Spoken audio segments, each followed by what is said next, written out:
جبار،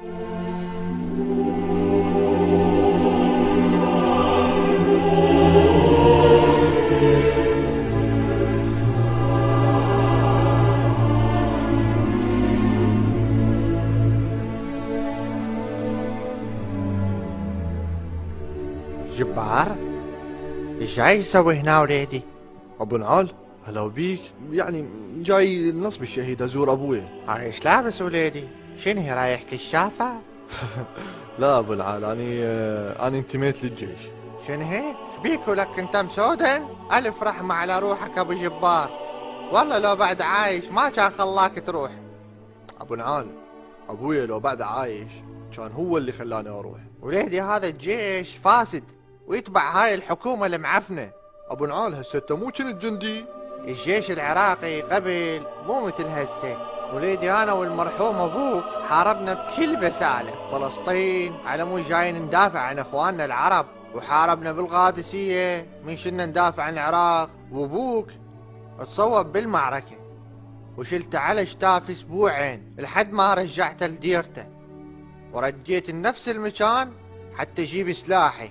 بعدين من رجعت شفت ابوك مستشهد، وظليت انا الوم نفسي كل هاي السنين.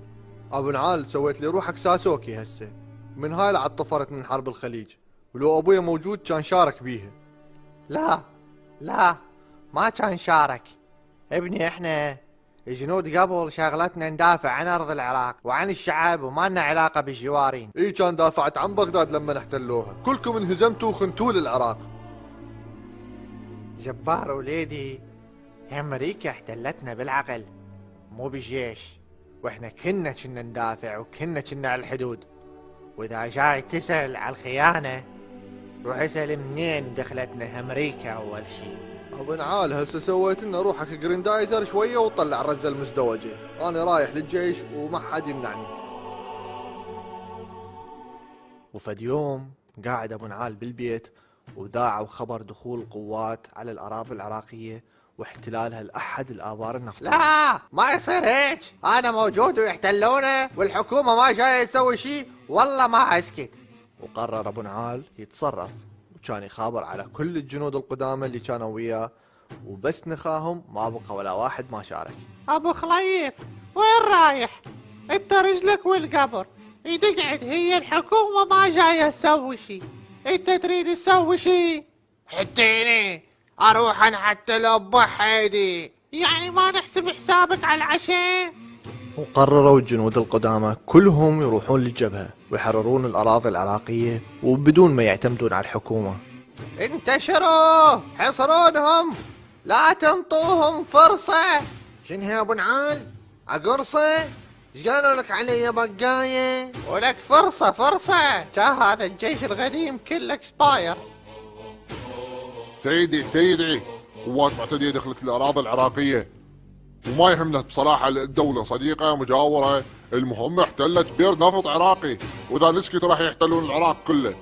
وانت مالك علاقة، انا انطي الامر. اوكي الو. خطوره پس خلطوره حفظ خلو برو برا کسات خلط ماره هلو برا حسیس تلو باشی آسو برو خلو برخلط دل برا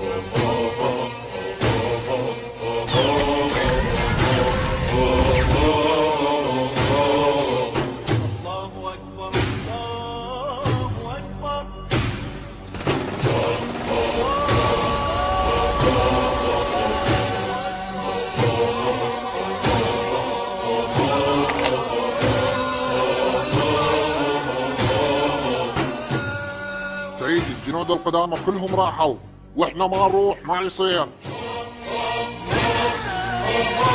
روح بلغ الجيش العراقي كله، خلي الجنود يروحون لبيوتهم.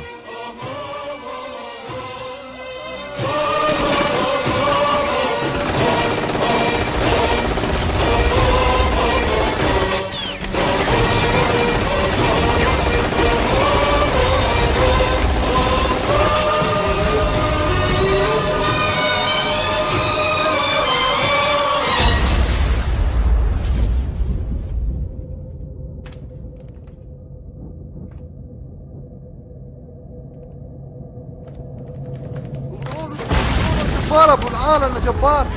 اجا الجيش العراقي، اجا راح ارجعك لديرتك ابو العال.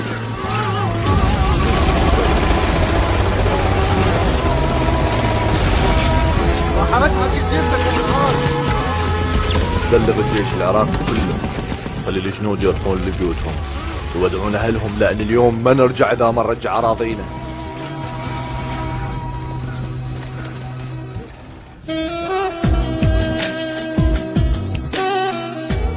واخيرا اجى الجيش العراقي وطردوا القوات المعتدية واسترجعوا الاراضي العراقية. وجبار رد الجميل مالت ابوه وساعد ابو نعال ورجع ديرته. الجيش هو يخدم الوطن ويدافع عن اراضيه، والجندي العراقي كان وراح يظل بطل، سواء من الجيش القديم او من الجيش الجديد، هم نفس الشيء، هدفهم واحد، هو التضحية في سبيل الوطن. الجندي هذا هو اللي يضحي على مود انتو تعيشون. وقت اللي انت نايم ببيتك هو سهران ليحميك. وقت اللي انت تروح تزور اهلك هو امه تحلم تشوفه.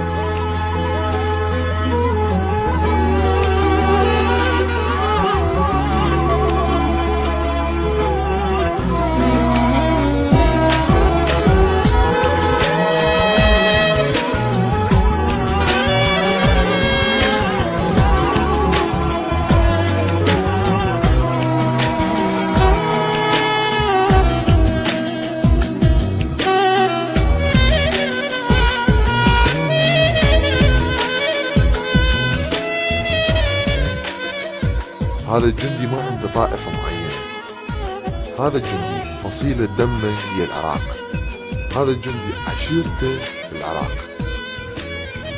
الجندي هذا مو بعثي ولا صدامي، هذا الجندي مو عميل، هذا الجندي مو خاين، هذا الجندي هو أخوك وأخويا، هذا الجندي هو أني وأنت، هذا هو الجندي العراقي.